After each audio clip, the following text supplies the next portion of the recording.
Madam Chair. All right, so I'm seeking a motion to adopt the agenda as it is. Move to approve. All right, Napoleon for the motion Second. and second by Drucker. Let's see, may I get an aye or nay? Any, all in favor? Aye. Any opposed? Motion passes unanimously. Thank you so much. We'll move right on to general public comments. Instructions on how to provide public comment is included in our agenda. Ruth, do we have any general comments from the public before we proceed? No, Madam Chair. Thank you. All right. Before we dig in, let's look around the room. Do any of our committee members have anything they would like to add or comment on at this time before we dig in? Everyone has a drink except for Yvette. You need water? You're good? Okay, let's just go. So let's move into our action items. So I'd like to invite Valerie Nielsen, our TPA Executive Director, to present on the motion to excuse me, the consideration of approving a merit increase for the Executive Director for fiscal year 25. Well, welcome. I know it's the first executive committee for a couple of our board members. So welcome. Thank you for taking the time. The executive committee meets at least once a year or as needed, but at least once a year to review me, provide me feedback, and determine if I'm satisfactory or any other feedback you'd like to provide, and also to review our strategic plan, what we're going to be looking to do in the next year, and any topic. So it's kind of it's an advisory group to the board. So the first item we have here, we are at the end of our fiscal year. We're at the end of fiscal year 24. Fiscal year 25 starts next week on July 1st for us. So I'm going to provide a recap of kind of this past year, and then it's opportunity for you guys to provide me any feedback. And the board approved a COLA for all staff, which includes the executive director, and then a 2% merit increase for staff that are satisfactory. Internally, we determine that with our direct reports, but I report to the board, and the exec committee gets to decide if they'd like to recommend or actually approve that for me as well. So that's so today's agenda is we're going to provide an overview of this past year, discuss my performance. Then I'm going to provide a review of the last year of our strategic plan, updates for the next year. And then I also wanted to bring my contract to the executive committee's attention since we're entering the last year of the contract. So first up, it's been a great year. We are going to give you a snapshot of our annual report, which our Melissa has done a wonderful job on, our public involvement team. So we've done a lot, and the annual report's kind of framed around the goals in our Unified Planning Work Program, which is what we have to do per the grant. But as a reminder, we are here to plan, prioritize, and fund the state and federal dollars that come to this county. So in the next 5 years, our transportation improvement program that we just adopted at our last board meeting, we have $3.61 billion programmed for funding with in total 366 projects in the work program. So a lot in the pipeline.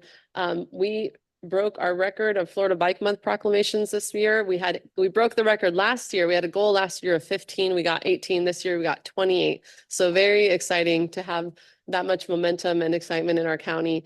And we have a lot of projects underway.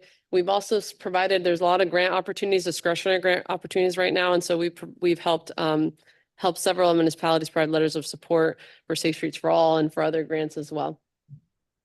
So that's just a couple highlights. Our first goal is our engage the public. We've done a lot this year, a lot of outreach events. Our goal was 500 comments. We got over 600 comments between the public comments, our interactive map, and outreach events. We also, our goal was 125,000 users reached. We actually achieved over 300,000 users through social media. So that's really great, getting out there to the public. And then our goal was to have 20 presentations to our local communities. And we did 29 presentations. So we did a lot this past year and started a new blog, which you guys were featured in. So that was exciting. And, just continue with news media outreach. Our second goal is plan the system.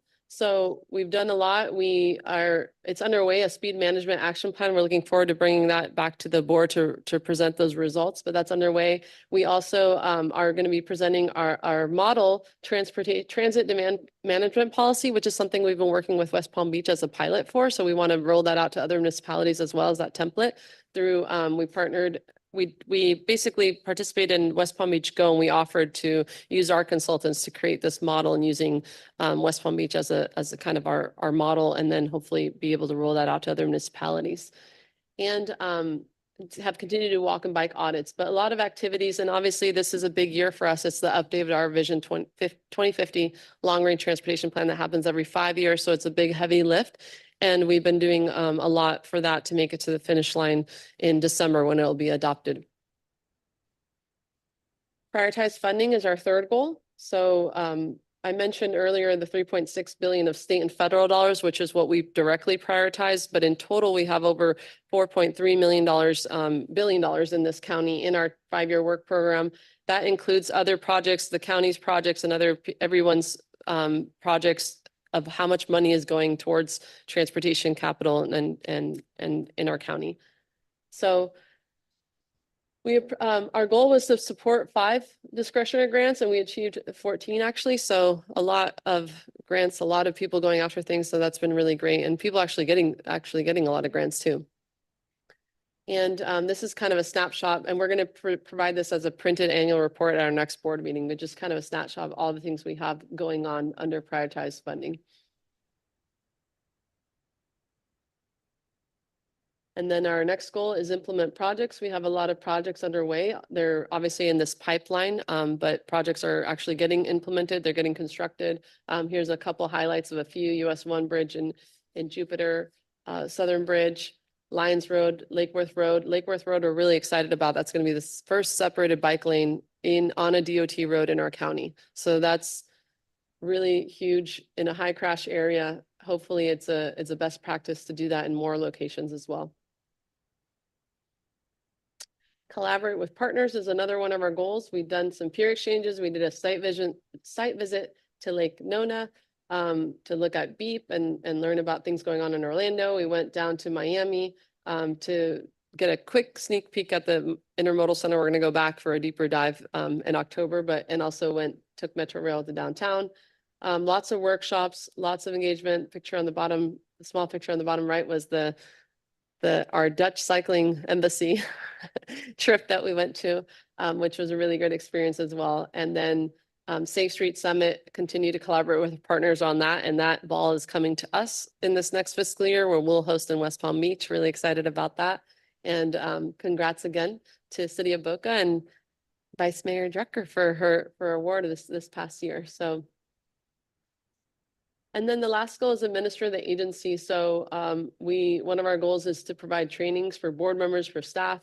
Our target was 40. We actually had 55 trainings between conferences, workshops, and things that people attended. So that was really great. And it was a big year for us. We implemented and consolidated our accounting system. That's been something that we've been trying to do for a long time. And we're actually rolling it out on next week. A new consolidated accounting system will make us way more efficient than using QuickBooks. So we're really excited about that. We also worked with our HR general counsel to create a succession plan. And we're working on basically our core functions, how-to guides for that. And then streamlined agency services and benefits. So a couple big things happened this year. We were in a riding on Broward MPO's health insurance. We separated from that and got our own health insurance contract. We tried to partner with some of our local municipalities or the county, but that it didn't work out. So we went solo. Ended up being, our general counsel was amazing. They helped us to negotiate a deal, and we ended up getting an even better deal and better benefits. So that was really exciting. We also, we extended our admin services agreement. So when we were hosted by the county, we're funded and ruled by a federal grant. So we have to report to the feds. We have to get certified by them, audited by them, all that. But we work on a reimbursement basis. So the grant, we have to do the work to get the money. So when we were at the county would spot us the money and we would pay them back. But when we went independent, we had to enter into 4 administrative services agreements where 4 municipalities lent us money, $300,000 each, and then we pay them an administrative services fee, basically interest every year. So we work on that cycle now. That agreement was up and we extended it for 4 years. But the good news is that we've been working with FDOT, and we're actually going to be bringing it next month to the board to enter into a MOU with the Department of Transportation for them to float us the money so that we can pay back the municipalities and be free of that situation. So that's really, really exciting. And then we've been internally here working to streamline some of our issues that we've had. You know, we're in this building, we built it out, but there are issues being in our own building. So trying to streamline, so we've gotten HVAC contract, we replaced the HVAC unit on the roof. We're still continuing to do things, but we've done a lot to internally that maybe some people don't always see from the outside, but a lot going on to run the shop. And I think we have a really great team, and I'm really grateful for all the staff here. We're nimble, but we do a lot. So it's been a really great year. So that's kind of a little bit of a recap. And this will be an annual report that's printed and we'll provide to everybody at our next board meeting. And we got TPA pins, which I'm not wearing mine right now, but we have one for you. You were here at the meeting. I'll have to give it to you. So that's a little bit of a recap of the year. So again, the board approves merit increase and COLA as blankets every year. They did approve the 4% cost of living that applies to everyone, and then the 2% for all eligible staff, which means staff that are satisfactory. The exec committee can say, yes, we agree, you're satisfactory, and bless what the board's approved for whoever's eligible. But that's really up to you. So this is now an opportunity. It's not a written review, but it's an opportunity for any feedback for us to improve as an agency. Anything you guys want to discuss, I guess. Great. Thank you so much. Do we have any public comment, Ruth? No, Madam Chair. All right. So this is a smaller group. So since we're a little more smaller and informal, and I can actually see you guys as opposed to not seeing cards popping up, let's just use verbal gestures or hand gestures or whatever to go ahead and speak, and just assume that you have the floor. Does anyone have any comments or anything they want to start with? If not, I'm happy to speak. All right. So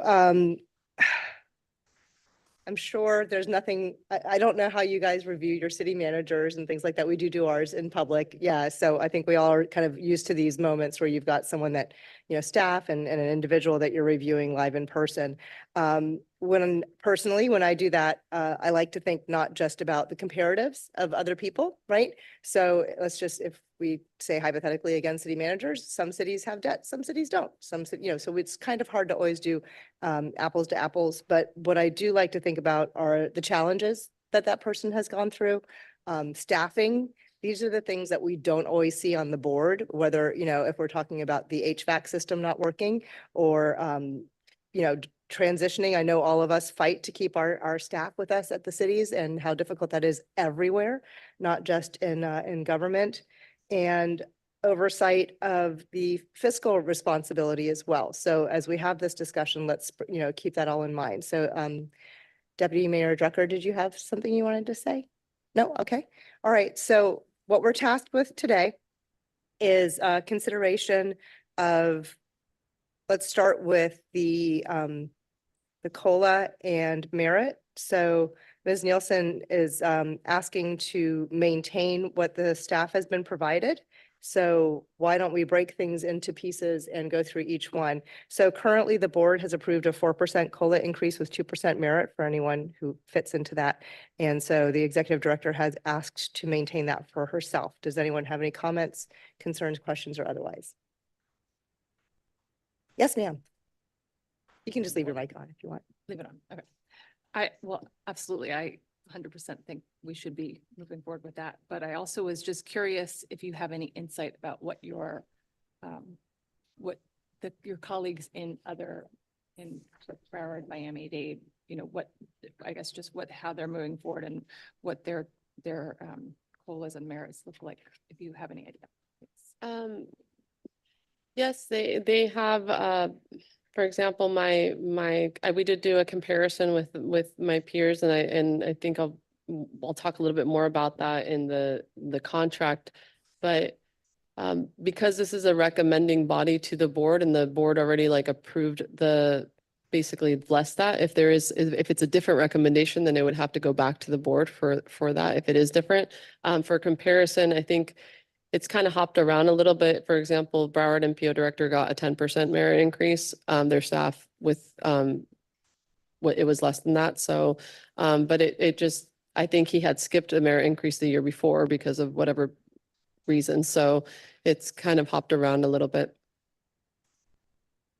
The board already approved a COLA for all employees, including yourself. Yes. Okay, Yes, so last we're meeting. basically That's discussing just the then, merit. Yeah. discussing merit, right? The 2%. The 2%. And I think if the criteria is satisfactory level, I think you certainly exceeded satisfactory to merit the 2% increase in your salary. I mean, you came in with you've been here 2.5 years now, which is hard to believe it's been that long.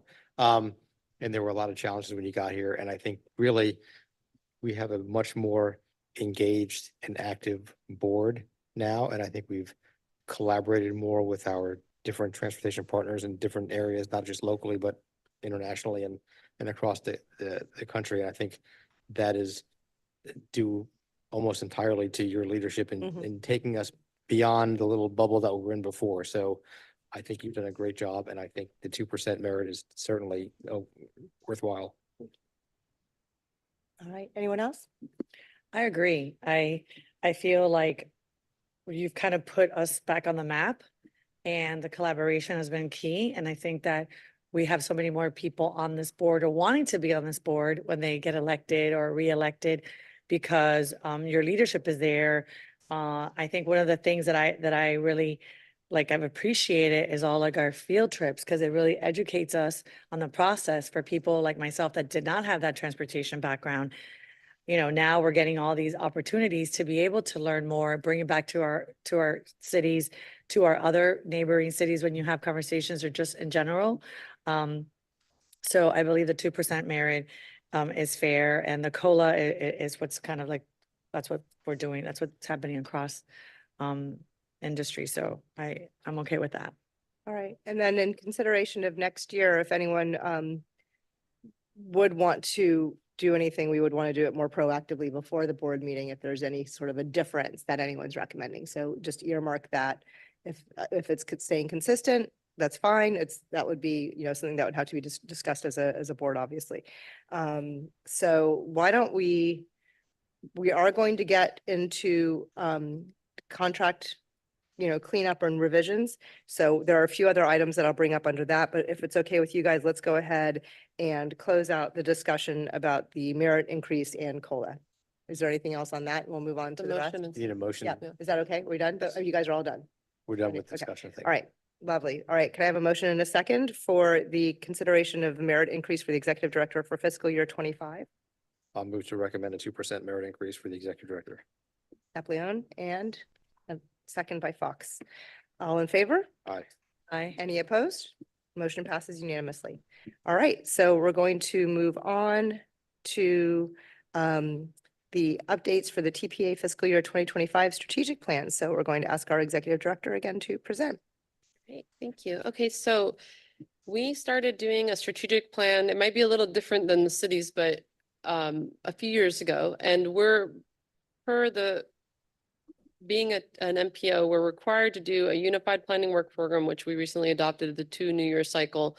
It includes all the activities we have to do per our grant under the different goals. And then we also have to do our transportation improvement program and the long range transportation plan. Those are and a public participation plan. Those are the required documents. The strategic plan serves as a 1-year kind of check-in with about 3 specific goals we want to strive to achieve that are more specific than everything that we have to do per goal in the UPWP. So we bring it to you. The feds aren't grading us on this. No one's really checking on this, but we do it as a best practice. So I'm going to provide an overview of our report card of how we did this past year. And then I'm going to present, we've discussed with staff what we think we should strive for this next year and present that. This is the first review by you guys and is going to the committees and then the board in July for the final strategic plan. So under the first goal, and I touched on this a little bit in the annual report kind of overview, but we had a goal of 500 comments. We received over 600. Social media engagement, we also surpassed our goal. And so on the right, you'll see the check marks of the ones we reached. In the one in blue is still in progress. So under engage the public, we reached all the goals. We did all the things we strive to achieve. Our goal was 20 presentations. We did 29. Under plan the system, we're expecting to bring this to the board either next month or early fall, first quarter of this new fiscal year. But the countywide mobility and vision and funding plan, what that is, initially, we wanted to capture everybody else's desires and everything, but that was kind of out of the scope of what we can do, and we can't force people to give us their information. So this primarily is focusing on the 561 plan, which is primarily FDOT quarters, but it's our enhanced transit, premium transit vision network that connects to the Broward and Miami-Dade regional transit plan. And we spent a year and a half studying US 1. We spent a year and a half studying Okeechobee and State Road 7. We still have a lot of quarters left to go. So we decided to study them all at once under this mobility vision so that we can determine what kind of premium transit is proposed on these other corridors, how much would it cost, where would the stations go, and also identify transit-oriented development opportunities along them, hubs. So that's something we're going to roll out and then be working with those municipalities to try to advance that. But having those cost estimates and knowing what is recommended for these corridors will also help feed into the parallel counties plan and Palm Trans plan that they're trying to move forward and develop as well. So that's still in their way, but it should be done soon. So we're really excited about that. All that's kind of teeing up to move everything forward. Also, by having the cost estimates along these corridors, we're able to prioritize capital dollars for things. For example, US 1 and Okeechobee, State Road 7, we've prioritized electric buses, we've prioritized transit signal priority and enhanced transit shelters along those corridors. So by studying these other corridors, Congress, military, we have Forest Hill, Lake Worth Road, Boynton, Atlantic, and Glades, all those corridors that are part of the 561 plan, and in addition, the Northern Coastal Link, all that will help feed to move things forward for capital, and hopefully if there's a local funding source service as well. We also have a process online. For in a form is to select. We get a lot of requests for doing walk and bike safety audits, but there's only so much time and staff capacity. So we have a process to try to select, and try, if we already did one in a municipality, then maybe try to spread the wealth, put it somewhere else, or if it's in a high crash area or low income area, try to prioritize those for that. So we were kind of just whoever asked for one doing it, and now it's a little more, streamlined for that. And I mentioned we're underway with our speed management action plan, and we're going to be presenting that soon. Our funding programs, we streamlined this a bit too. We have our every year we have our transportation alternatives funding program. That's a grant opportunity, annual grant opportunity for pedestrian and bicycle safety improvements. Previously, besides that, we had basically we have that as the only grant. And then other than that, we have state and federal funding that we prioritize. Several years ago, back when maybe there was less visibility about the MPO or TPA, we didn't have enough projects in the pipeline. So we were like, let's create like a call for projects, and we created the local initiatives. And then more recently, we had created the state road modifications. Turns out now we have too many projects in the pipeline. So we've streamlined that. We've stopped asking for local initiatives because it's coming out of basically the same joint pot. And we're prioritizing things, we're streamlining it to come through our long range transportation plan, which is how it should work. So we updated that, mentioned that we supported the discretionary grant applications. This was a tough one, the pursue discretionary grants for TPA priorities. The goal of that was to identify a project in our pipeline that could maybe go after a discretionary grant instead. However, to do that, we need the people who own the project or who are going to implement it to be willing to pursue a different grant. So we tried reaching out to, for example, the county for signals, and they weren't really biting at it. We tried reaching out to a few different people, and ultimately, we did reach the goal. We were able to submit projects for Sun Trail, which is a discretionary funding for prioritization in Boca Raton. So that was good for the TPA priority. So that's in the pipeline, hopefully to get Sun Trail funding, and that's discretionary. I Identifying resurfacing projects, this is trying to identify projects that are coming up and trying to get more things into that project, which can be tricky because sometimes they have a specific scope, and with prices going up, it's been harder, but we were able to work that into to some of our projects. Our report card, that's through the tip that was published and then we helped with identifying grant submittals for different projects and grants. And these are the last two goals: collaborate with partners. So we reached all of these goals, assisting local municipalities with studies, conducting events of topics of interest. We surpassed that. We had 9 events. The model TDM policy that I mentioned, we created the draft policy. We're going to be presenting that to our partners coming up. We did the 2 site visits that I mentioned in Miami and Orlando.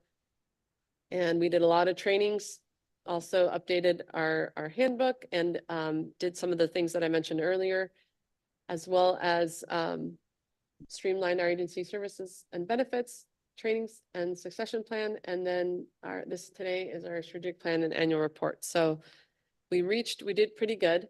So that's a recap of this past year. I'm going to go through what we're proposing for the changes for the next year. So engage the public. Under the strike through is what we're striking from last time. And then the underline is what is new text. So under engage the public, we're still striving for 500 comments under the comment map. I mentioned this year we got 600, but we're also doing the LRTP. So we think 500 is a good goal to reach on a non-LRTP year to strive for. Increasing our social media engagement, 350,000. Increasing our videos views. This was actually a recommendation by Chair Reed. So we've done a lot of videos. We did what are mobility options in this county, how to ride those mobility options. We updated our About Us video, and Chair Reed asked, are you tracking how many views you're getting? Which we weren't really, and we're actually at like 10,000 views. So, and that's over the last few years. So we're going to try and get to 15,000 views on our videos, promote them more, raise awareness, maybe update some of them, including the new mobility circuits that are now in some of our municipalities. So getting more views and engagement there. We're going to keep the presentations at 20. We did reach 29, but it can get a little crazy with a nimble staff to be running around everywhere and presenting. So it's, and then we want to do, as a next step, create a transit-oriented communities policy. So that's like a next step, like the next evolution of transit-oriented development, but like creating a transit-oriented community. So that's something we've been seeing our partners doing as a best practice nationally. So that's something we want to create and have that for our local municipalities. Can I just comment? So because we went to to NACTO, when I came back, I had sat in one of these events, and our strategic plan was a perfect opportunity as we had all of our staff. And this year, not only do we have our directors, we also had the layer under for first time in strategic planning. So we went ahead in the city of Boca and we adopted the TOC versus a TOD, and we removed everything off of TOD to TOC. And that's the policy that we've started to create. So we already did that just because we were there and it was great and everybody bought into it. And I had the council, the managers and directors and subordinates, and we were like, if you're okay with that, and we were all unanimous. So all of our documentation will be referred to as TOC. Nice, very good. Awesome. So we'll be looking to you guys to see, how's it going? We're already planning it and the policy is being prepared. So when we have something, and I think we have a very robust one, I'll share. Okay, awesome. All right, the next one, we want to do work with Tri-Rail to do a bicycle rail access study. So we learned when we went on our bike immersion program, we learned that Miami was doing this with Tri-Rail and now Metro Rail, their rail stations, basically looking at a radius around the stations for bicycle access to the stations. We've worked with Tri-Rail before on pedestrian access, but not bicycle access. And they actually reached out too that, can you guys help us with this? So we want to do that, a study for all our rail stations, Brightline and Tri-Rail. So. Sorry. Yeah. Would this be a good place to also not only include bicycle, but what I've noticed in our station is the mopeds, the electric mopeds. Sure. So I brought that up in our strategic plan. We had a day just on transportation and mobility because there's a lot of users not only using the bikes, the electric bikes, Mm. but the actual scooters and little like scooter mopeds kind of thing. Sure. If you get off Yamato, you'll see them. It's just like a lot of people like that that 501 train or the 604, I think it is. So I've noticed that, and in our city, they're literally riding off a tri-rail and onto Yamato. So yeah, maybe it's called the Bicycle and Micromobility Rail Access Study. maybe my suggestion would be to have it update for that type of mobility. Cause kind of the feedback that we gave to the city or during that planning was that, the bike lanes that are close to the tri-rail, they're really not protected there. And since we're doing different things throughout the city in our action plan, et cetera, I wanted to look at that because we don't have a policy Mm. for these micromobility going from tri-rail, crossing these giant 8-lane intersections. So maybe we want to add that or change the name to that. Okay. And I think if we're looking at access, which is safety and ability to get there, we need parking when you get Mhm. there, because since I've gotten back from the Netherlands on my now newly purchased e-bike, I've discovered that I can get to a lot of places, but there's nowhere to lock it up because there's no bike racks. Yeah. So, So yeah, for Yes. parking to not only the bicycles, but also the scooters, Right. right? Like, yeah, whatever you're doing. Sometimes the scooters, you can fold them and carry them with you, but still having a place to store stuff.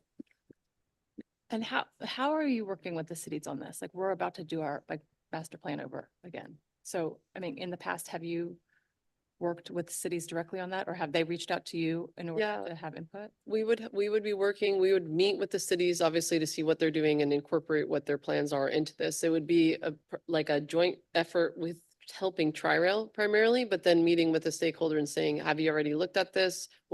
Is our data accurate? Our layers of data of bicycle facilities, is there something new underway? So definitely meeting, especially with all the municipalities that have a station within 3 miles.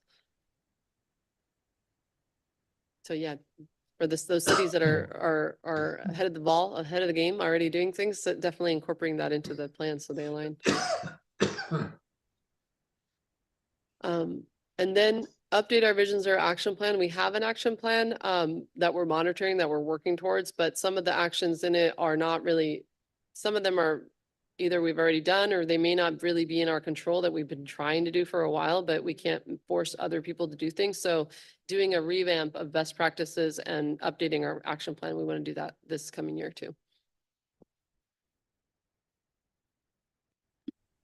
Goal 3, so we want to, this is something we want to update our, like have a more user-friendly project status dashboard so that people can really see where projects are at. Currently you can see which ones are in the pipeline on our interactive map, but have a more user-friendly dashboard with more information. So that's more to come on that, but that's something that we want to do in the programs team.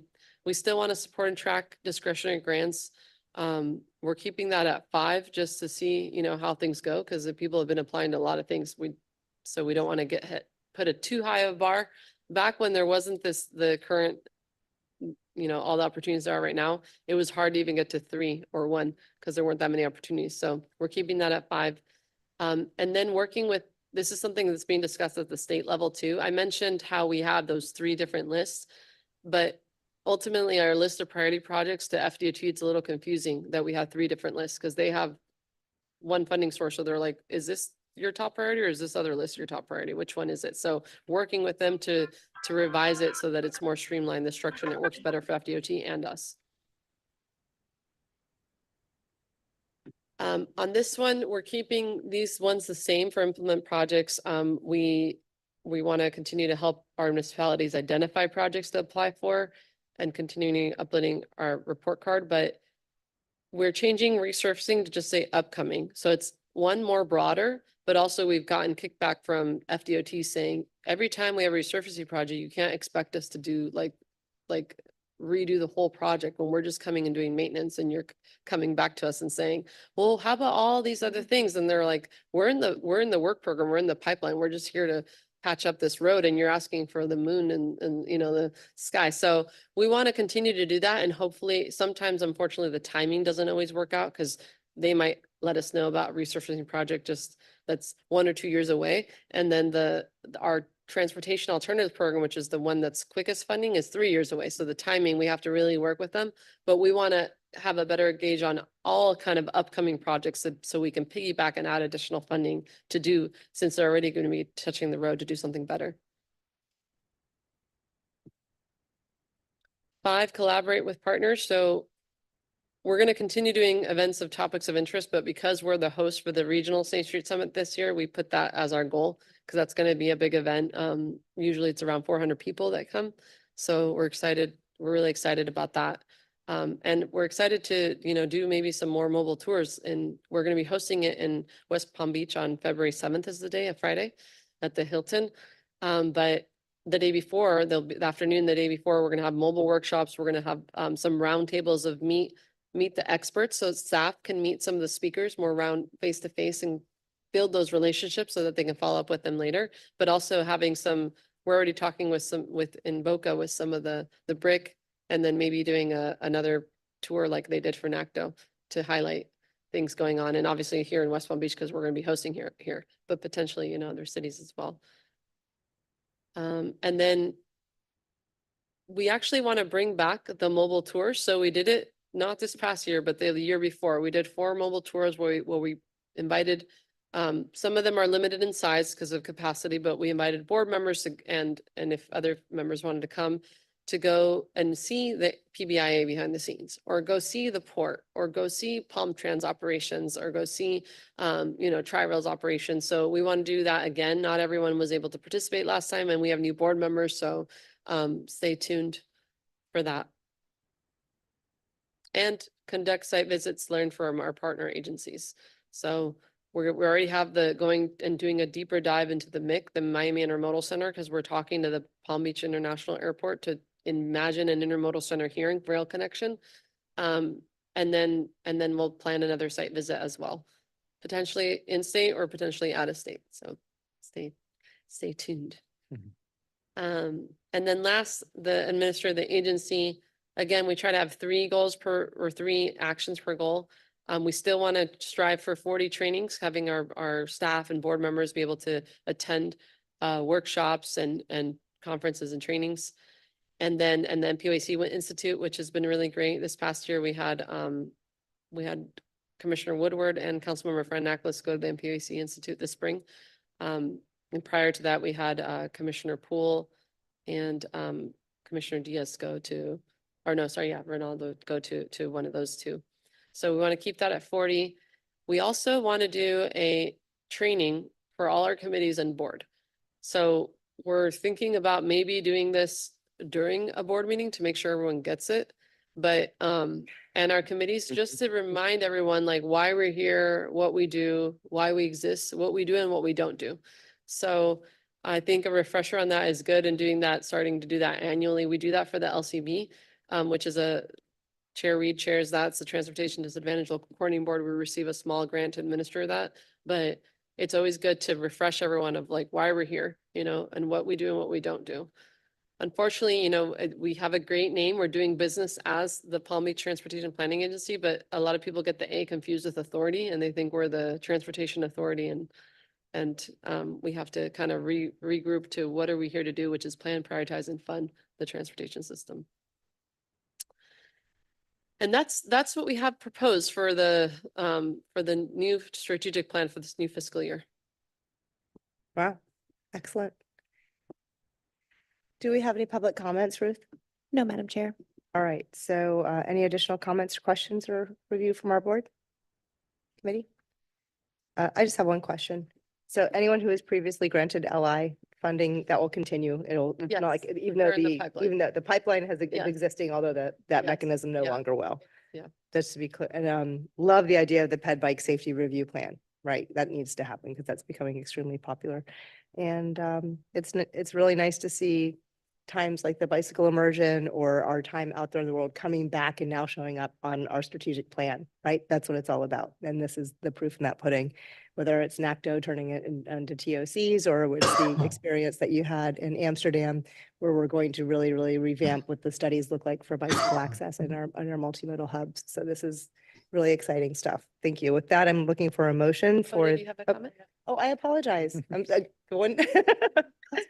So I just have a couple of thoughts, like when you were talking about the trainings, I had written down a few things before you mentioned that, but I think that you have so many board members that are very engaged, but like when I look on social media and when you're talking about the number of shares and the number of video watches and all that kind of thing, I feel like the board members aren't necessarily as engaged online. I don't want to call anybody out, but just that they could be more, like maybe it's something that in the training you could ask of them, or like, Sure.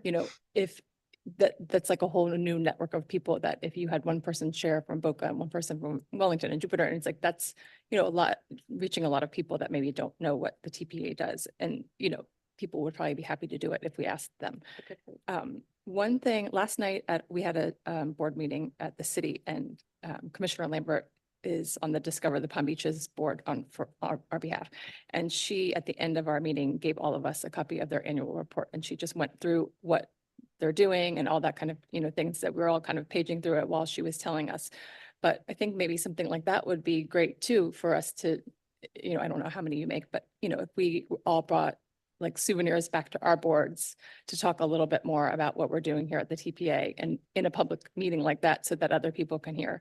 I just think it was nice because, for my board members, they don't always get to know what's happening here. And I should talk about it more often, but I'm guessing they would also like to be engaged, and that just might be a way for us to get more of your messaging out. And thank you so much for all you do. That's all I have. Great feedback. Really good.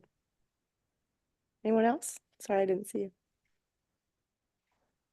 All right, with that, I'm looking for a motion and a second for the TPA's fiscal year 2025 strategic plan.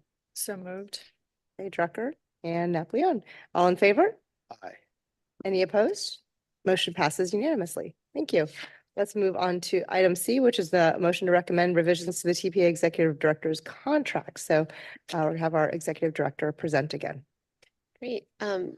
So, and we do have Paul on the line. Paul, I hope you're feeling better. I know you've been under the weather. Thank you for joining us today. So if there's any questions, he's there. I'm going to provide a quick overview. Hi, Paul. Hey, recovering from COVID. Oh my gosh, it seems to be going around. Yeah. Glad to see that you're okay. So I'm entering into my current contract was developed with general counsel, reviewed by the chair and adopted, and it's approved by the board. The current contract is coming into its last year. It's a 3-year contract with an option to extend 3 years. But in discussing with the chair and general counsel, I expressed, it kind of gives me anxiety to think that my contract's ending, like that am I gonna, what happens now? And so, in discussing with our general counsel, they mentioned, you are technically an at-will position anyways. So having a contract or not having a contract, the board you're at their will, so they can determine at any time, if they no longer wish to have you serve. However, recently, some of my peers have done comparisons within the MPO, large MPO, independent MPO, Florida MPO directors. And I've seen those comparisons. So in looking at my peers in Florida, I have a couple things that I wanted to bring, and I thought it'd be better to bring it to the executive committee for your thoughts versus having a standalone meeting just to talk about this. And based on your feedbacks and thoughts, then general counsel would make revisions to the contract to propose to the board for adoption. So the first one is the term. As I mentioned, we're entering into the last year of the 3-year contract with an option to extend for 2 years. When looking at my peers, which include Miami, Broward, Jacksonville, Orlando, the peers, they either have no term or it's just an ongoing thing until either party decides to cease, or they have a reoccurring automatic renewal. So my proposed, what I'd like to do is maybe do one of what my peers do, either a no term or a reoccurring automatic renewal. And I don't know, Paul, is there anything you want to add to that point? Just a little history on this. As some of you know, I've been practicing for about 45 years. And when I first started out working with local governmental entities, I found it was not unusual to find people in a position such as Valerie's, like a city manager or an executive director, to actually be operating without any sort of contract at all. As things moved forward and became more sophisticated out there in the real world, we started switching to the concept of contracts, and there was a mixture of contracts where in some cases, some entities had a term, such as what we've got right now. Other entities desired to have no term. Then moving forward closer to today's date, we started finding a lot of local governmental entities were actually putting a term on their contract.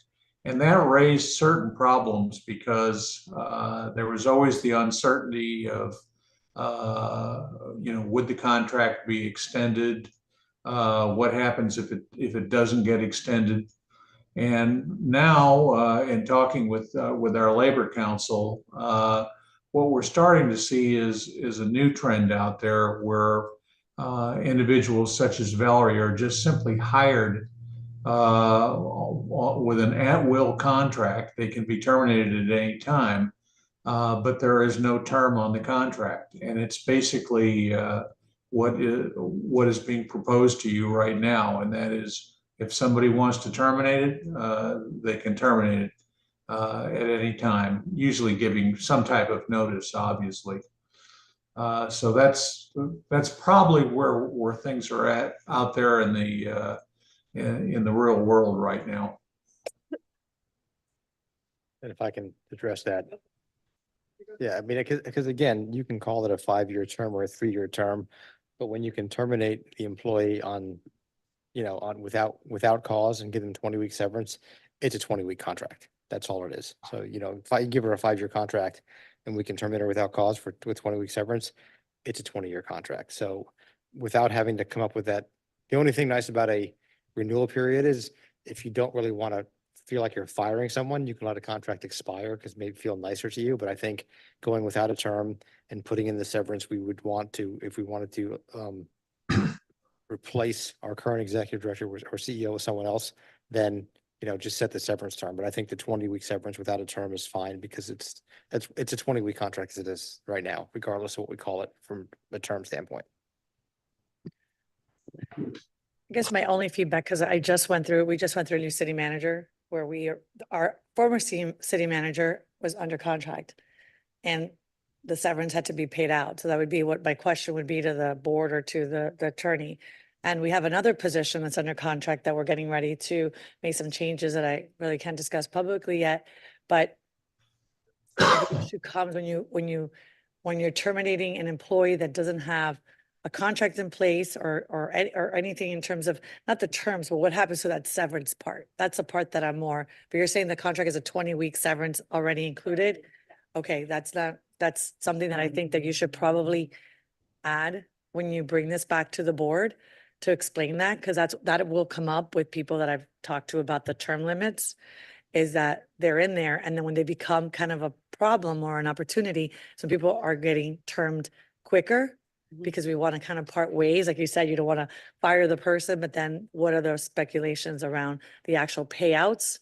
Because if you stay 4 months, it's, X, and if you stay another 6, it's even more. So that becomes a whole new thing. So I'm flexible as long as that's clear in the contract. I don't have the contract in front of me. So I was just that's where I was coming more from that perspective. Yep, Madam Chair, the 20-week severance provision that's being bandied about is actually consistent with state law. We had a situation probably, I'm going to estimate 5 to 10 years ago, in which some people in Dade County were terminated and got some truly outrageous payouts as a severance. Literally hundreds of thousands of dollars. The legislature was shocked by that, and they adopted a statute now that's applicable, that provides for a severance payout of a maximum of 20 weeks worth of payout. I will tell you also, I had a conversation with our labor counsel, Milton Collins. And if you have, he told me, it's interesting because he's actually researched this issue. If you have a contract and you simply decide not to renew it, there is case law out there that suggests that that might actually entitle the employee to severance provisions. And I was just going to ask you to clarify that because I know that if you let the contract lapse, there's an argument that there's no severance required, but that's not always the way it works in practice. Yep, exactly right. Exactly right. So to close a loop, because I'm dealing with this in my own city right now. If there's a contract and the severance needs to be very clear, because when you want to separate, then the employee could come back and say, well, this is a provision that I have in my contract, I need the payout. So, and I'm not saying Ms. Nielsen is going to do this, but in the event that Ms. Nielsen is not here and we're setting precedent for Mhm. 5 years from here, 10 years from here, when we're changing policy, you know, we're not looking at just today, we're looking at decades out until another board comes and changes that. That's Definitely. kind of where I'm coming from, because I've just gone through one major, you know, city manager, new person started in January, Mhm. and we're gonna get ready to do a new major Mhm. change within our within our city. Good point. Paul, can you look into the issue on severance payment upon expiration of a contract versus termination without cause? Because if it terminates by expiration and we're not required to pay severance, then maybe it should be an automatic renewal every year. Well, there's, as I was just saying and talking with Milton about this, because he's actually looked at this issue. And he told me that there is some case law out there that supports actually paying the severance payment out if a contract is simply non-renewed. Yeah. So let's get a little more clarity on that because Okay, fair enough.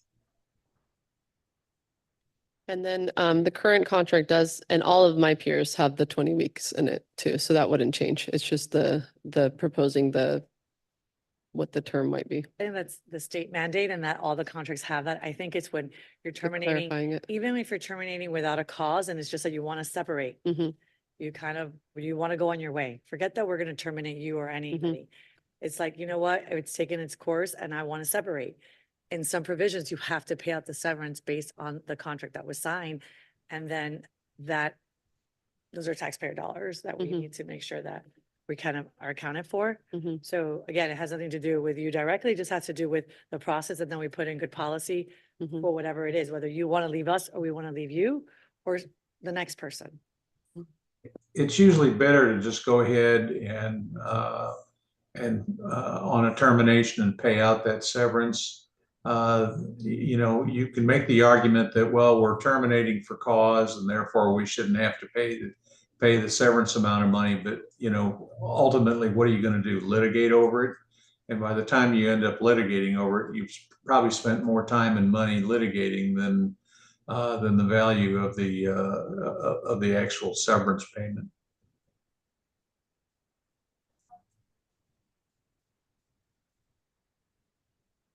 So on this, so there's a few items on here. We can talk through all of them, and then at the end, you know, the exec committee can decide if we want to meet again or if you want the general counsel to propose the revisions and bring them to the board or not, or if we want any like clarity in between. I think what I'm hearing right now is that the executive committee would recommend either the no term or the reoccurring, but also getting clarity on what that language would be if it were to, you know, end, you know, being very clear on what happens with the severance. If, for example, if it were reoccurring and the board decided not to renew, if it's automatic renewal. I guess, in terms of like, I guess next steps for clarity on this item is it protects both parties because, for example, if you get asked to be the Assistant Secretary of the United States of Transportation Department and you want to leave, you're leaving on good terms, but there's a contract in place and since sometimes you have to pay out the rest of the contract and you might not want it. Now, on the other turn, maybe if we don't want to keep you on, we could do the 20 weeks. Sometimes what we've seen, especially what I've seen, because I've been dealing with this a little bit, is that we've had to pay out the remainder of the contract. And we're not doing because of cause. It's just because we're just moving in a different direction. It's not a specific thing. It's just like, this is where we're at and we kind of want something new, but it's, so I think it's just more of defining what that looks like in that regard. Regardless of those 20 weeks of severance. So maybe it is a recurring automatic renewal. It doesn't matter. I can tell you most of the contracts that we have in our city with employees, they all have term limits. Not term limits, but term contract limits. And I don't know if it's because it's different positions, maybe, I don't know. But I've dealt with that in the last year, so, or two actually, now going into second year, but maybe just clarification around that.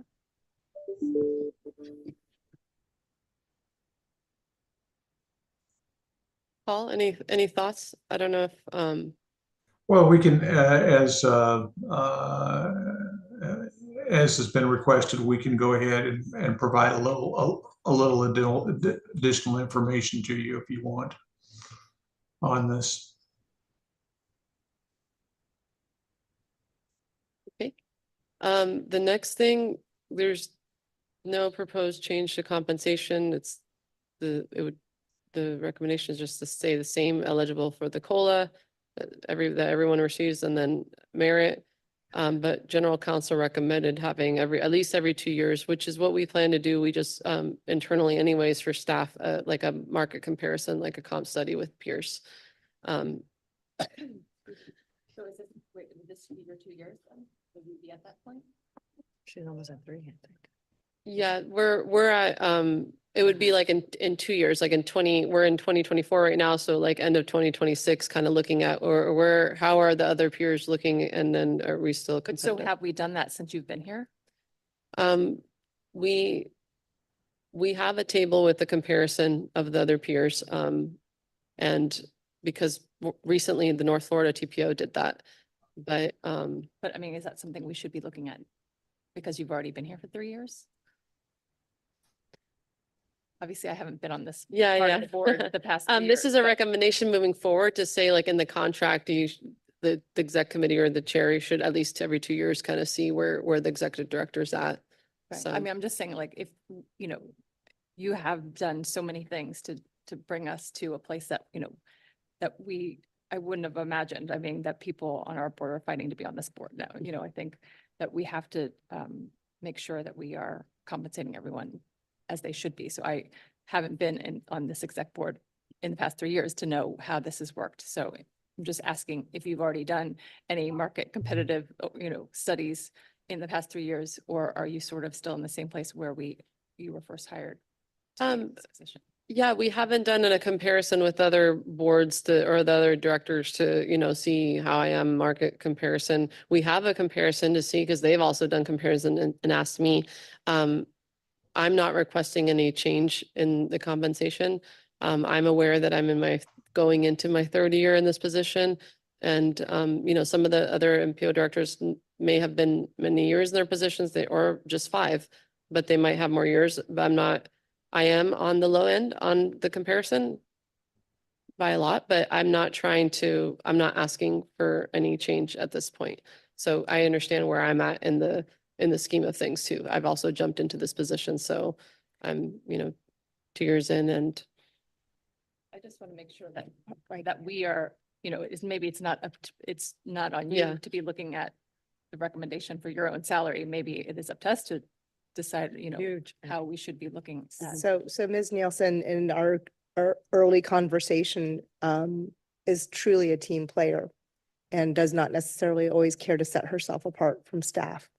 So we had the 4% and the 2% for staff. Ms. Nielsen folded herself into that without putting in for anything else, which is her form of leadership. It is up to this executive committee to decide if that's what we care to do or not. Now, we did already pass the 4% and the 2% at the board meeting. This is a review of Ms. Nelson today. So if there's anything that you want to change, it can be changed. Otherwise, based on what we're discussing today, we won't look at it again for 2 years, if I'm correct. Mhm. But we can go through all of this now and then come back into pieces if you guys want to, or we can dissect it bit by bit. I don't mind either way. So just if you need more time to think about it. But I did ask for some comparisons and did some research myself. And if we're talking just simply about compensation, there's a market difference. And again, like I said at the beginning of the conversation, though, it's hard to always, do apples to apples when it comes to this stuff. Orlando is different than Miami is different than Palm Beach. The one thing I will say is I do think Palm Beach sure does have its own culture and need for collaboration. And so, but do you want to continue to go through the items and then bring it back around, or do you want to keep on staying on compensation? I think, Okay. yeah, no, and I appreciate you bringing them up. Honestly, like the exec committee, yes, they went through the process of selecting the executive director. The contract wasn't something dissected by the exec committee. It was prepared between the chair and the attorney and then brought to the board. So I'm bringing the details of it today here because I wanted to talk about it just because we're going into the last year. But in this point, number 2, it would be in 2 years, whether it's the chair, whether it's the exec committee, but checking in on it. That was the recommendation from general counsel, like making sure every 2 years there's a moving forward in 2 years. Yeah. So then the next one on the comparison with the other peers, the executive directors and for the larger MPOs, the deferred compensation, the peers had about 10% or 10% of their salary in a deferred compensation as part of the contract. Currently, I have an arbitrary number, which is what the former director had, which was that it's about 7% of my current salary. And to be in the same, I guess, ballpark or in the same as my peers, so I'm not an outlier. In talking with general counsel, the proposed revision would be a one-time adjustment of 10% of the salary of starting July 1st. And that show that I'm in the same ballpark as the peers. I think that change makes sense. I do too. And it has a basis besides just picking a number out of a hat, which is what you have now. Yep.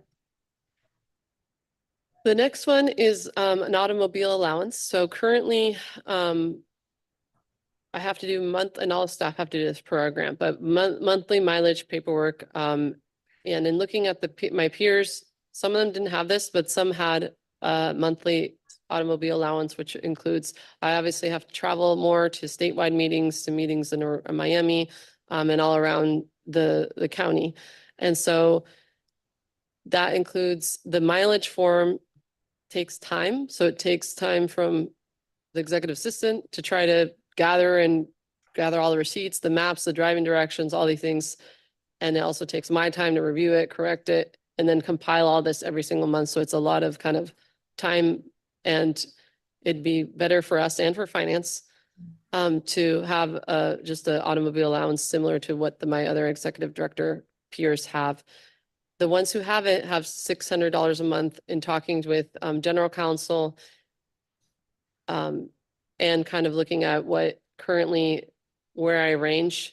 Right now on a month that I have more meetings, it's closer to 300. On a month that it might be slower, it might be less. But this would be like a stagnant amount, like moving forward. So that includes Brightline tickets, includes tolls, Ubers, parking, mileage. Going to Orlando is about, just in miles, if I drive there, is $215 right now because it's 67 vary. If I get a promo, it might be less, it might be more. But in talking to general counsel, they recommended $450 as an amount that would be reasonable. And So- my question is just to make sure we're defining it, because if we're calling it an automobile allowance, it doesn't sound like it includes transit of Ubers and taxis and Transit, yeah. Brightline tickets. So it should be called like a transit allowance. And then we need to know what that covers, if it covers all of your ordinary transit, meaning you take the Brightline instead of putting in mileage. Yeah. But if you get on a plane, that's different. So Yeah. it needs to be better defined so you know what you have to submit receipts for and what you don't, and then we know what that covers. So Sure. we need to define that. So a different word for instead of automobile allowance. And this would be for anything that's not that doesn't include overnight travel. So if I have to do overnight travel, then that's a travel form and that does require all the cost comparisons, all the things that the feds ask us for. This would just be for currently the monthly mileage form, which, also includes if we have to travel over 100 miles, meals. So this would be including all of that. And when I go to Orlando, I go in the same day and back and drive. So if per the guidance that we follow, if you drive like one way and it's more than 100 miles, then like they'll reimburse a meal if it was within certain time periods. Like if you were between the 6 and 8, MPOAC 6 meeting. a.m. and 8 a.m. Like when we go to the MPOAC meetings, it's a very long day. We have to be there. We have to wake up really early and get back really late. It's like a 12-hour day. Sometimes it works out to stay the night and then that wouldn't be mileage, but I have to get chair approval and do a whole travel form. But sometimes I'm just really busy and I can't afford to stay the night. I have to just go there and back in the same day. Brightline offers a new alternative now, so that's nicer, but it's still the Brightline ticket, so. Mike, please. We have in the city, we have an allowance per month. We don't have to supply any, because like what you just said, we're using all sorts of modes of transportation and like it's sometimes more expensive to drive and it's just more of a timing thing.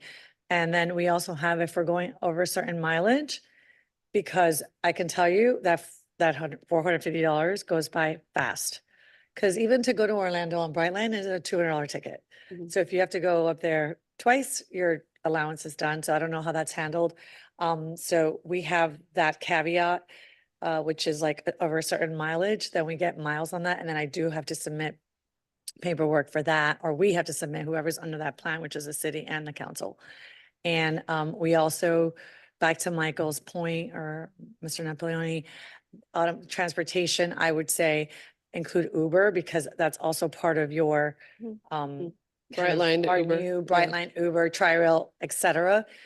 So, but I do agree with the proposed, and the way we have it set up in the city is it's not per payroll, they just do it once a month. Like, that's the money that you get. Like, that's a 450. That's how they do it. That's how they set it up. Need to move to Boca. No. Me too. So we, so that's how they've been doing it. That's kind of how it works. And then I usually just keep track because you kind of know if you have Brightline, if you have your Ubers. I mean, everything is now documented. So it's just easier. And you're right, the mileage can add up. Because I was looking at a different conference and I was looking at the drive to Tampa, it's almost $300. I'm better off doing Amtrak or flying. Mhm. Flying was even cheaper. So again, airfare, it could be a lot of different things under that. So just. So make maybe I sure. think to Mayor Napoleon's point, and I think maybe the automobile allowance that my peers have might be an outdated term in now in day and age that we have all these other ways. So maybe it's more of a transportation allowance for anything that doesn't require overnight travel. Then it falls into a travel form and I need to get the chair to approve it. But a transportation allowance, I And guess. I don't know what your charter says or your bylaws. So sometimes if, like you just said, you want the overnight and we have stipulations on mileage. So like if we're less than certain miles, we can't do the overnight. But because of the traffic we're experiencing throughout the counties, sometimes just to get 30 miles, it's like an hour and a half. We have to now sign a waiver. So we go back to our city manager who goes back to finance. So we have put that into play because what was happening is we were all paying a lot of out of pocket Mhm. because it becomes counterproductive when you Yeah. can't get to places on But time. That's the stipulation about once it becomes overnight and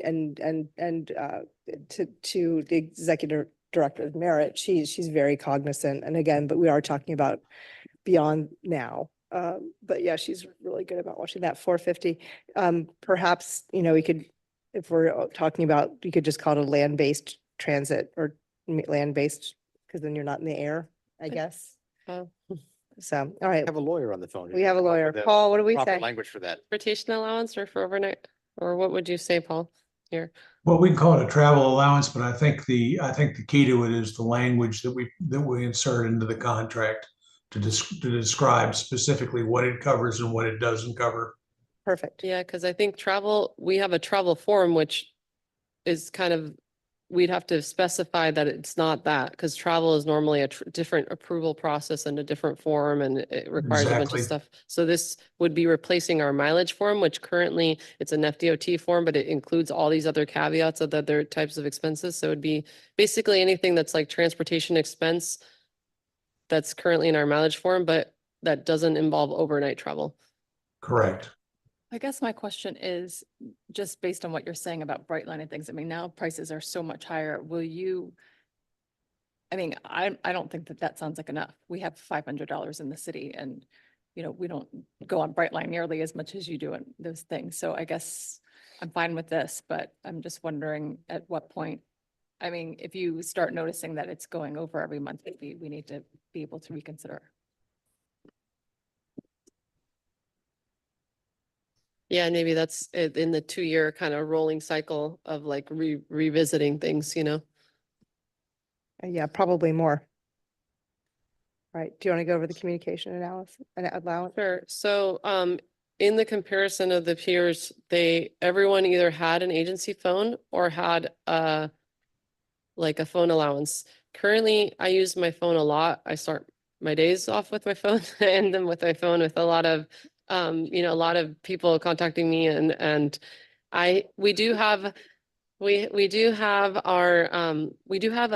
called like, we use a service called Vonage where we have an app and staff are encouraged to use that too. And I do it when I can, where it's like an app that you can answer the phone and use the phone through that. But I think in my position and in looking at the peers, all the peers have this except me. So personally, I don't really want to be carrying around 2 phones. But so the proposal from general counsel, the recommendation was a 100 a month. The peers that have, the peer executive directors that have that stipend it's 125, but I think the 100 is fine. But that was just another thing I was kind of an outlier. That was the only one who didn't have that. Oh, go ahead. I think my big question is, and this is for the attorney, how do you handle public records? Because you're a public agency. And I can tell you from someone that produces a lot of public records, it's really nice when we're just like, everything's on file. And if I have anything, it's been sent. And also you have a liability there because you're having to maintain these records because you're talking to individuals about projects. So again, looking at further, I don't know of any agency, because everybody that works in the city, regardless of who they are, they have an extra phone. So I don't know how that applies to an agency of this size with when you get hit with public records requests, like how is that produced? And maybe I'm just a little bit, just because we get asked for a lot of our public records and things that come to us, and I'm very strict on what I kind of do on my personal phone. So that's more for the attorney, but I don't know why you don't have an agency phone. That's just kind of my feedback as a public executive director of an agency that's doing planning and funding.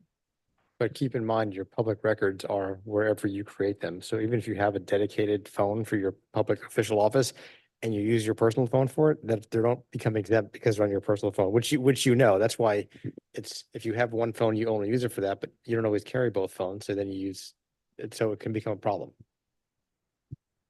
Okay, but maybe you do. Like, I feel like it's just so much easier to be like, okay, here are public records. You could take I the whole agree. phone. I agree. They can take And- both.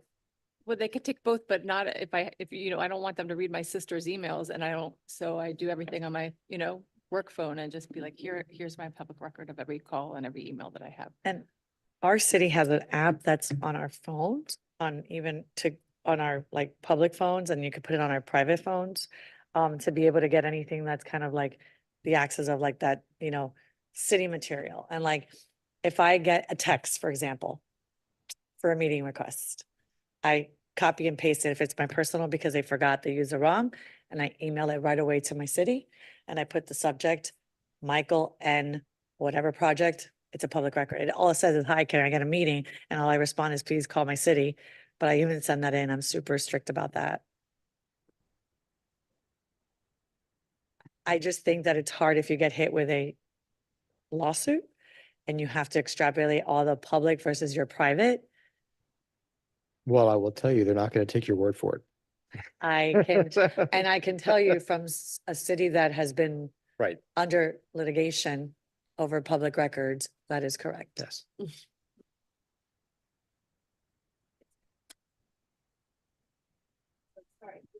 Explain again what your recommendation is for $100 a month would be not for a new phone, but would be for just the, The allowance, yeah, for using the phone. So all of the other executive directors either have an agency phone or they have an allowance. I'm the only one who doesn't have either. I do have an app, which staff, we all have that, but this was an outlier that I was like the only one who didn't have that. So in looking at the contract, I see the point made about the agency phone. I mean, I've had this phone number for over 20 years. So it's like there's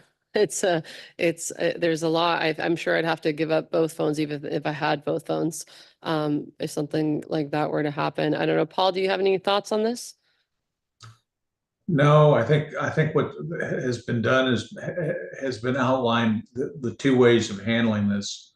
Either have two phones or have one phone and realize that that's going to be open to public records. Kind of your decision. Mhm. But just because it's on your phone doesn't mean it's a public record. They don't get Correct. everything on your That's phone. They only get the things that are actually truly public records, but someone has to go through that and sort it out. Not the person who's asking for it. Someone else has to do that. So that's entirely it's pretty much your choice, though. Mhm. It's if you'd like to maintain the one phone and us consider the proposed $100 a month or consideration of an external phone, it's really your personal choice, and it's something that whoever, is in this position would get to manage. Yeah, I think that the proposed would be my preference. I feel like having two phones is gonna be, I know that people do it. They carry them. Christy has both phones there. They carry them around everywhere, but None of us like Um, having two phones. by yeah. the way. But it's like more chances of losing it or forgetting it or whatever happens. So, but because we were looking at the contract, because this was coming up, because it's the final year and looking at the comparisons of everyone else and where I'm outlier, this was one of the things. So I, in talking with general counsel, figured we'd bring it up. But Madam Chair, before we leave this subject, if I could have Mayor Napoleon just state, he'd asked for some additional research, and I want to make sure we get that nailed properly for him. If he could restate that again.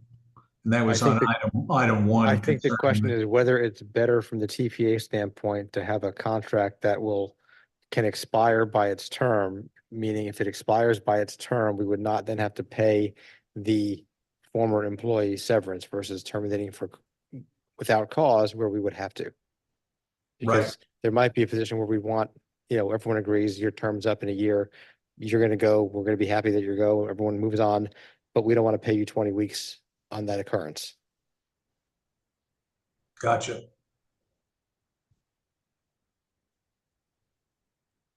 that correct? Okay. and I think there was clarification too, if there's a reoccurring, right? Like what happens then? Because it ends, right? It's like unless someone brings. It would be, no, the contract could still automatically renew unless someone gives you notice that it's not going to renew, but then we would say, okay, at the end of the term, we're not going to renew and we're all going separate ways. As long as that was within the timeline where you'd have enough notice.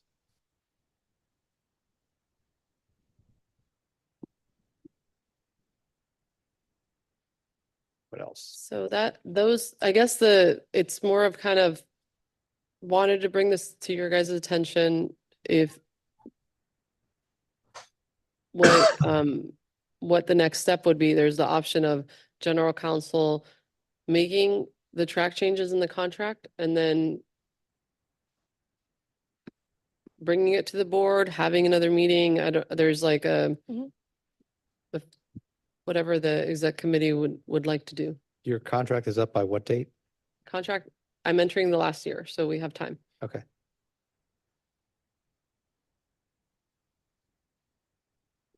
These other things, obviously, they're to be incorporated into the updated contract whenever that gets updated. And I have another question on the device. do you get your email now on your personal device? I have an Outlook app, so it's all through the work email. But I can access it through my phone. So it's the same inbox, but I can see it. It's like going onto a You website. don't use your Outlook for your personal? No, So like you have your personal, you can see your emails and respond through there. yeah, Okay. like Yahoo or Gmail or whatever, like that, was that what I mean? Or, No, my email from work is not on my personal. Yeah. Because again, I Oh, keep separate. yeah, I phones. have an go Outlook to app. Different because I just I think do. again, it's like anything else, like some people have social media that they do all of their professional with their personal and some people don't. Some people have, unless there's a policy for the entire staff that, so I think that's, again, she answered that she prefers her own phone to manage it and is willing to provide her own phone for a public record request. So. Right, so if they ask me for public records, because I do have a social media that I combine things, but I don't do policy on my social media. I have to go into Facebook Messenger or text or LinkedIn or anything, but I don't do policy. I don't engage in policy discussions, on social media, because not something that I like, that I do. Again, I think that as an agency employee, you should have an agency phone to protect the agency from any litigation could be forthcoming, and you don't know what it entails because you have to be subject to that. But it is a lot of work to maintain your own records if something of that nature were to come up. So it's kind of a thing to not only protect the agency, but also to protect you. So I would really give it some consideration. Right, so we had this action item C, which was a motion to recommend revisions to the TPA Executive Director contract. There was a conversation with the deferred compensation going from 7% to 10%, as well as the compensation currently with the COLA for merit comparison, for peer comparison every 2 years. Those two were already agreed on, if I'm correct. So go ahead. I wanted to just circle back to number 2, compensation. Yep, let's do it. Like one thing I think has been an adjustment for me, like in public life, is seeing how, when in my private jobs, maybe I'll get a raise every year. Maybe you leave a job every 2 years to get a 10,000, 20,000, a raise. And it's very different in public sector where you're getting cost of living allowances. And I think everyone on your staff is amazing. You're all amazing. If it was me, I would be spending all the money on salaries for every public person in my city. But especially when I look at your job as a CEO, in this is the most pivotal time in our county's history of looking at that we're actually maybe going to start doing things that are new and different, like not just having Tri-Rail and having PalmTran, which are awesome, but having things that we haven't had before. And so we need to, in my opinion, having the institutional memory that you bring, having your value to this agency is huge. And so I want to make sure, I think it's really just a testament to your leadership and your just, wanting to make sure that you are being fair to your employees and being on the same level with them. I really appreciate that. But I also feel like our job has to be to look at, what you're bringing to this organization. And to me, it's huge. I think I would be fine to, if you, want to defer it again this year, but when I'm looking at, we're going to look at every 2 years for market competitiveness, and you've already been here 3 years, and now that's going to be 2 years from now. Is that really fair? And so, in my opinion, it's not. And I feel like we should, either do it every year, or, if we want to say we're setting it today and we don't want to look at the market competitiveness today, but at least in a year from now. But so, or, that's just my, I think conversation for the annual board. is important, especially if the executive director this year was not encouraging of a raise or anything like that, right? Which I appreciate where you're coming from. It's a special kind of leader that does that. However, it's to the board and the executive committee and the board's discretion as to whether or not she does receive a raise. So I agree with you. I would love to see that switch to annually. And there's also the availability for a discussion today. Sorry.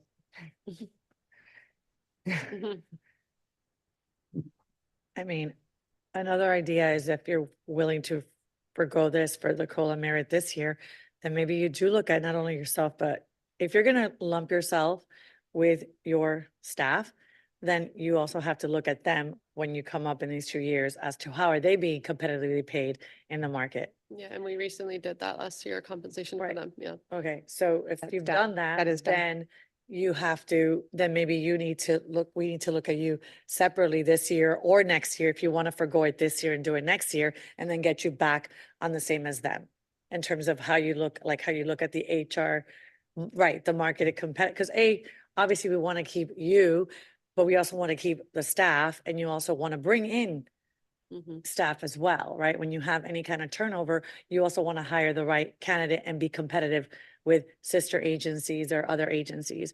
So I think it becomes, where are you in that process from an HR review?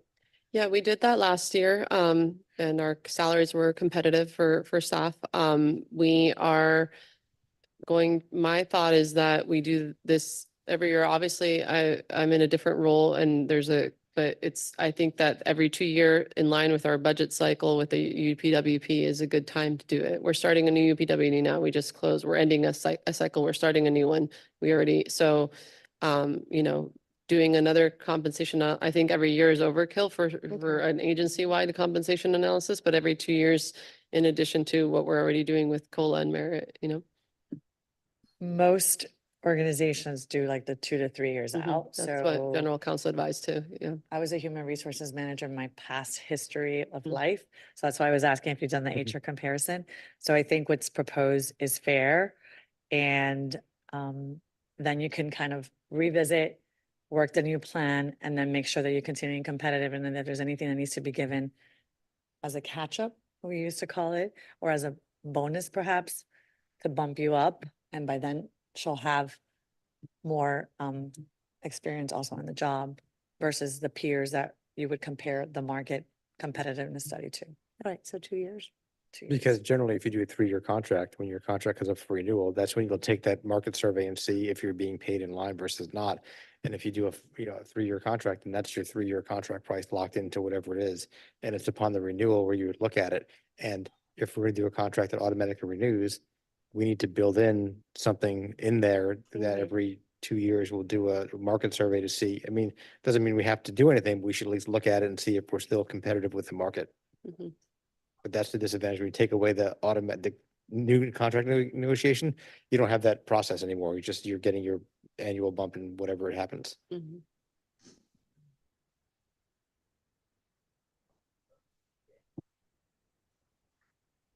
So how do we want to, I guess We it's like could, we could committee take a, we work could take a vote now since this is an action item, we could take a vote to accept item 2 for compensation as it is, and item 3 for the deferred compensation to move it from 7 to 10, and then leave the rest for the follow-up meeting with further information, or is that okay with you guys? Paul, is that okay to go forward with? Certainly, we can do that. What I was going to recommend to you is what we might do is go ahead and put together a draft with changes, track changes, so you could actually see something in writing, and then parse it from that standpoint. And we would also have the answer to the supplementary research that Mayor Napoleon asked for. All right, so we will not take a vote on this. We will revisit it, Sure. defer to a meeting in the future. You're- You're on. You're gonna need a motion to Yep. defer. Yep. Who wants to give it? You want- Sure, I'll make the motion to defer. I can do That's it. fine. All right, so we have Napoleon for the motion and Drucker for the second. All in Yes. favor? Aye. Any opposed? Motion passes unanimously. All right, so we don't have any administrative items. We will need to, yeah, please. ask, when would the exec committee says- want to come back to this? Because we have obviously this is an advisory committee to the board. So our next board meeting is in July, and then we don't meet again until September. We're starting a new cycle now, but I guess is there any thought, does the executive committee want to meet again before the next board meeting to bring this to the board? Or do you want to meet? What, Well, I think there's a year left on your current contract, so nothing's gonna happen for a year anyway, so why don't we wait until the council gets the red line put together with the research and gets it to us, and we can all review it and have a meeting maybe September to discuss it, and then we can then plan on having our recommendations to the big board before the end of the year. Yes, because I think we have almost everything figured out. Like, we're good with the compensation, number two. We're good with the retirement. We're good with the 450, except the wording. The allowance on the transportation allowance? Yeah. transportation, all we're gonna need is the wording and what's gonna be included there for the contract. So that's, but the numbers we've agreed on, 2, 3, 4. 5 is more of you thinking about it, and we could go with that and then bring it up to the board. I cannot imagine anybody that's gonna sit on our board is not gonna ask you why you don't have a public agency phone. And I think it's a valid question that I brought up. And then the first one, in terms of the term, is just getting a clarification. So September would be fine.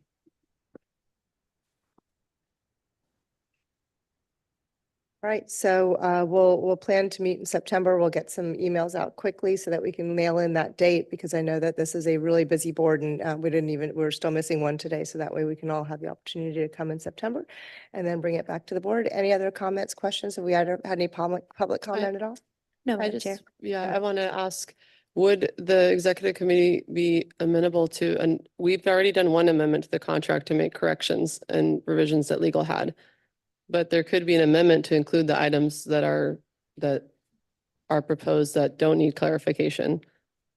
Since we're starting a new fiscal year, for Yeah. example, to not have to continue doing the mileage paperwork and whatever things with that. Or continue doing, leave everything as is until we revisit the term issue.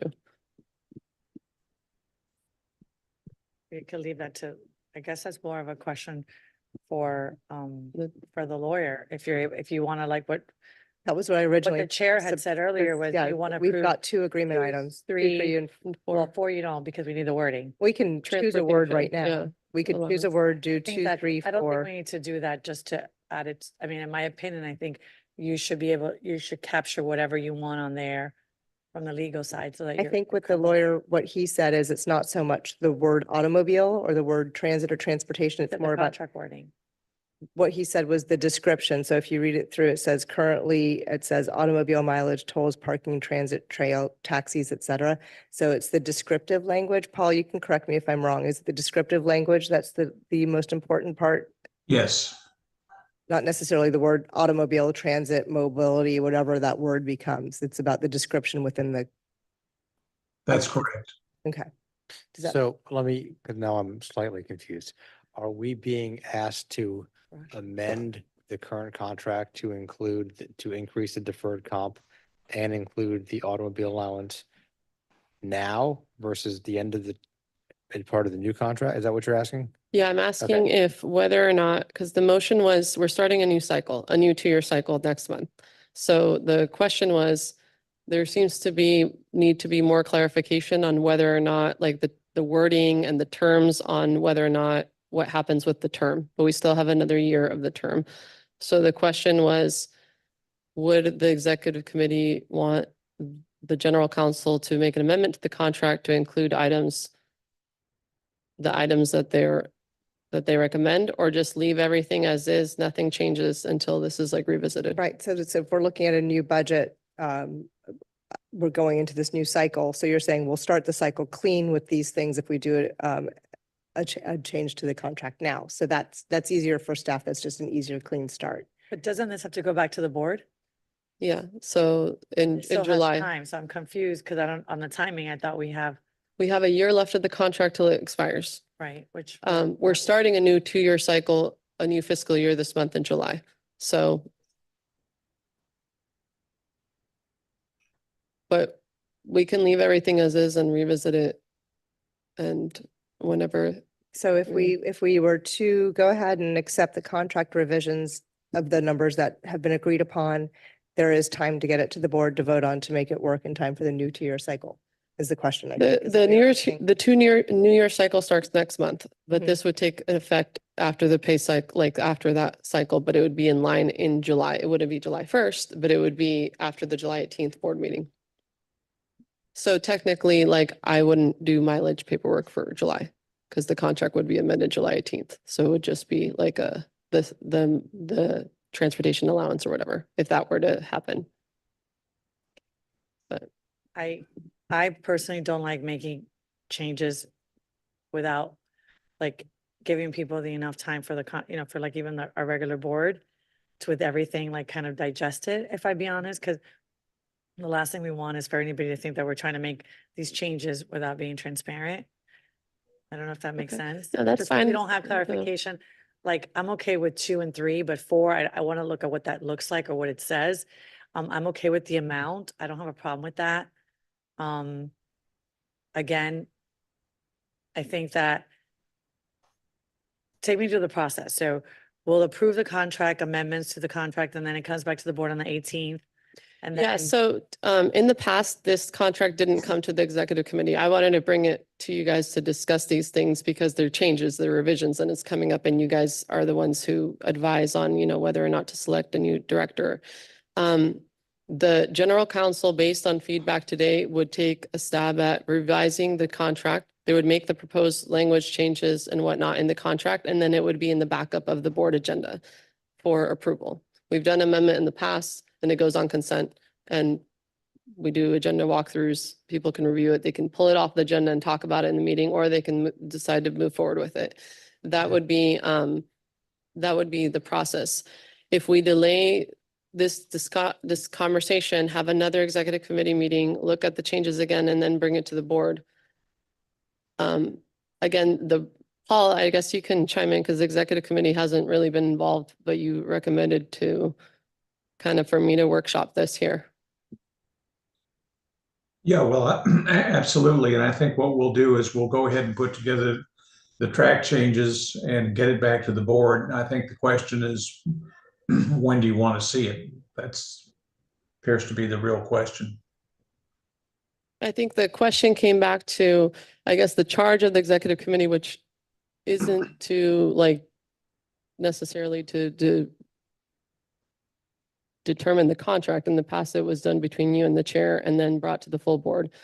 But we're proposing changes to the contract. So the question right now is, there's some clarification needed on the term, on what happens with that and the severance. So they want to see language, the executive committee wants to see language on that and recommended coming back potentially in September in the fall to discuss that and to get more clarification from general counsel on what that means.